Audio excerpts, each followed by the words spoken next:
Hi all, today we are going to discuss on the topic second generation reforms in India. കഴിഞ്ഞ ക്ലാസ്സുകളിൽ നമ്മൾ discuss ചെയ്തിട്ടുണ്ടായിരുന്നത് LPG first generation reforms ആയിരുന്നു. Liberalisation, privatisation and globalisation. അതിൻ്റെ continuation ആയിട്ട് വരുന്ന പോർഷനാണ് ഈ ഒരു സെക്കൻഡ് ജനറേഷൻ റിഫോംസ് എന്ന് പറയുന്നത്. ഇത് 1990s ഓൺവേർഡ്സ് ആണ് ഇംപ്ലിമെൻ്റ് ആയിട്ടുള്ളത് as per the suggestions of IMF and world bank. IMFും വേൾഡ് ബാങ്കുമാണ് ഈ ഒരു സെക്കൻഡ് ജനറേഷൻ റിഫോംസ് ഇന്ത്യ പോലുള്ള ഡെവലപ്പിംഗ് കൺട്രീസിന് സജസ്റ്റ് ചെയ്തിട്ടുള്ളത്. അത് 4 സെക്ടറിലാണ് ഈ ഒരു ഡെവലപ്മെൻറ്റ് ഉണ്ടായിട്ടുള്ളത്. First one financial sector, then good governance sector, fiscal adjustment and sectoral reforms. ഈ ഒരു 4 സെക്ടേഴ്സിലുമാണ് ഈ ഒരു ചേഞ്ചസ് ഉണ്ടായിട്ടുള്ളത്. സോ നമുക്ക് ഓരോന്നായിട്ട് നോക്കാം. ഫിനാൻഷ്യൽ സെക്ടർ റിഫോമിൽ ബാങ്ക്സിൻ്റെ ട്രാൻസാക്ഷൻസ് ഒക്കെ ട്രാൻസ്പെറൻ്റ് ആക്കുക, സേഫ് ആക്കുക എന്നുള്ള ഒരു ചേഞ്ച് ഇൻട്രൊഡ്യൂസ് ചെയ്തിട്ടുണ്ട്. അതേപോലെ തന്നെ ക്യാപിറ്റൽ അക്കൗണ്ടിൽ മുൻപ് ഒരുപാട് റെസ്ട്രിക്ഷൻസ് ഉണ്ടായിരുന്നു, അതൊക്കെ ഒന്നുകൂടെ ലിബറലൈസ് ചെയ്യുക. അതേപോലെ തന്നെ പ്രുഡൻഷ്യൽ നോംസ് ഇൻട്രൊഡ്യൂസ് ചെയ്തിട്ടുണ്ട്. അതേപോലെ തന്നെ ക്യാപിറ്റൽ അഡ്യൂക്കസി, അത് നരസിംഹ കമ്മിറ്റിയുടെ സജഷൻസ് പ്രകാരമാണ് ഇത്തരത്തിലുള്ള ചേഞ്ചസ് ഉണ്ടായിട്ടുള്ളത്. സോ നമുക്ക് നരസിംഹ കമ്മിറ്റിയുടെ സജഷൻസ് നോക്കാം. First one prudential norms. ഇത് ബാങ്കിനുള്ളൊരു സേഫ്റ്റി റൂൾസ് ആണ്. ഇതിൽ പറയുന്നത് എന്താണെന്ന് വെച്ചാൽ ലോൺസിനെ 3ആയിട്ട് ക്ലാസിഫൈ ചെയ്തിട്ടുണ്ട്. Standard, sub standard, then loss അസെറ്റും കൂടെ വരുന്നുണ്ട്, അതിൽ നിന്ന് വിട്ടുപോയതാണ്. സോ സ്റ്റാൻഡേർഡ് എന്ന് പറയുമ്പോൾ ബീങ് റീപെയ്ഡ് നോർമലി, നമ്മൾ പ്രിൻസിപ്പൽ എമൗണ്ടും ഇൻട്രസ്റ്റും നോർമലി പേ ചെയ്യുന്ന ആ ഒരു ഇതിനെയാണ് സ്റ്റാൻഡേർഡ് എന്ന് പറയുന്നത്. സബ് സ്റ്റാൻഡേർഡ് എന്ന് പറയുമ്പോൾ ഡൗട്ട്ഫുൾ ആയിരിക്കും, റീപേയ്മെൻറ്റ് അൺസർട്ടൈൻ ആയിരിക്കും.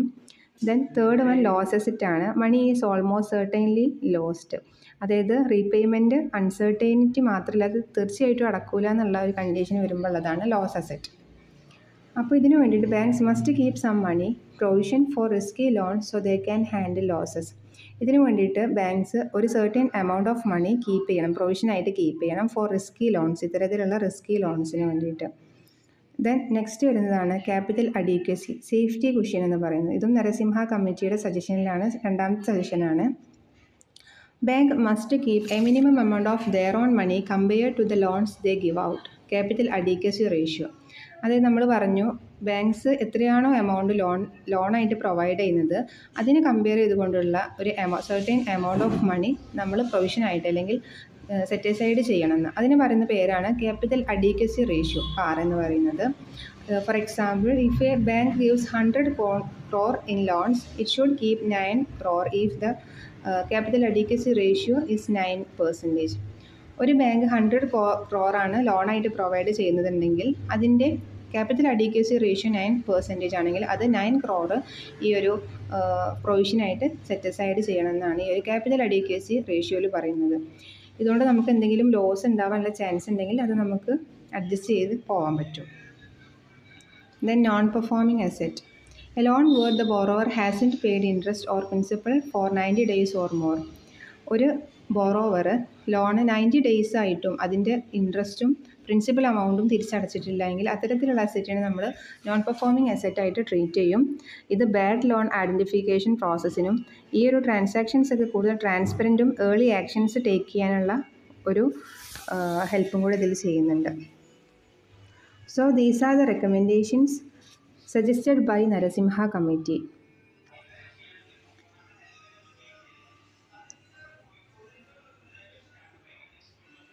ദെൻ നെക്സ്റ്റ് വരുന്നതാണ് good governance. Reduce corruption, manage public money better, ensure policy stability so investors trust the system, reduce loopholes, strengthen laws and regulations.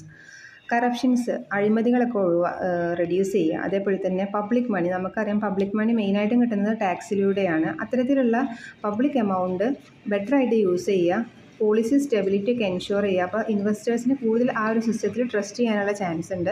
Then നിയമത്തിലുണ്ടാകുന്ന ലോസിലുണ്ടാകുന്ന loopholes ഒക്കെ reduce ചെയ്യുക. Laws and regulations strengthen ചെയ്യുക. ഇത്തരത്തിലുള്ള മെഷേഴ്സാണ് good governance എന്നുള്ള ഈ ഒരു സെക്ടറിൽ എടുത്തിട്ടുണ്ടായിരുന്നത്. നെക്സ്റ്റ് വരുന്നതാണ് physical adjustment. Increase spending on social sectors, welfare, rural development, health, education etcetera. അതായത് ഗവൺമെൻറ് അൺപ്രൊഡക്റ്റീവ് എക്സ്പെൻസിൽ ഇൻവെസ്റ്റ് ചെയ്യുന്നത് ഒഴിവാക്കി, അതായത് ലോസ് മേക്കിംഗ് പബ്ലിക് സെക്ടർ യൂണിറ്റ്സിൽ ഇൻവെസ്റ്റ് ചെയ്യുന്നത് ഒഴിവാക്കിയിട്ട് social sector, welfare, rural development, health, education പോലെയുള്ള സ്പെൻഡിങ്ങിൽ കൂടുതൽ സ്പെൻഡിങ് ചെയ്യുക എന്നുള്ളതാണ് ഫിസിക്കൽ അഡ്ജസ്റ്റ്മെൻറ്റിൽ വരുന്നത്. അതേപോലെ തന്നെ ഫിസിക്കൽ ഡെഫിസിറ്റ് കൺട്രോൾ ചെയ്യുക, അതായത് എക്സ്പെൻസ് മോർ ദാൻ ഇൻകം ആണ് വരുന്നതെന്നുണ്ടെങ്കിൽ അത് നമ്മൾ ഫിസിക്കൽ ഡെഫിസിറ്റ് എന്ന് പറയും. ഈ ഒരു പ്രോസസ്സ്, ഈ ഒരു ഫിസിക്കൽ ഡെഫിസിറ്റ് കൺട്രോൾ ചെയ്യുക, അതാണ് ഫിസിക്കൽ അഡ്ജസ്റ്റ്മെൻറ്റ് എന്നുള്ള ഈ ഒരു സെക്ടറിൽ വരുന്നത്. ദെൻ സെക്ടോറൽ റിഫോംസ് വരുന്നുണ്ട്. Make government department efficient, civil service reform. Government ഡിപ്പാർട്ട്മെൻറ്റ്സിനെ കൂടുതൽ എഫിഷ്യൻ്റ് ആക്കുക എന്നുള്ളതാണ് സിവിൽ സർവീസ് റിഫോമിൽ വരുന്നത്. ദെൻ ലേബർ റിഫോമിൽ വരുന്നതാണ് ഫ്ലെക്സിബിൾ ലേബർ റിഫോംസ്. അതിൽ വരുന്നതാണ് വോളണ്ടറി റിട്ടയർമെൻറ്റ് സിസ്റ്റം. കീഴിൽ ലേബർ റിഫോമിൽ വരുന്നതാണ്. അതായത് ഒരു ഇൻസ്റ്റിറ്റ്യൂഷനിൽ വർക്ക് ചെയ്യുന്ന വർക്കേഴ്സിന് അവർ വളണ്ടറി റിട്ടയർഡ് ആവാൻ അവർ തയ്യാറാണെങ്കിൽ അങ്ങനെ ചെയ്യുന്ന ഒരു പ്രോസസ്സാണ് VRS, വോളണ്ടറി റിട്ടയർമെൻറ്റ് സിസ്റ്റം എന്ന് പറയുന്നത്. Then trade reform, lower import duties, simplify export rules, അങ്ങനെയുള്ള കാര്യങ്ങളൊക്കെയാണ് ട്രേഡ് റിഫോമിൽ വരുന്നത്. So thank you.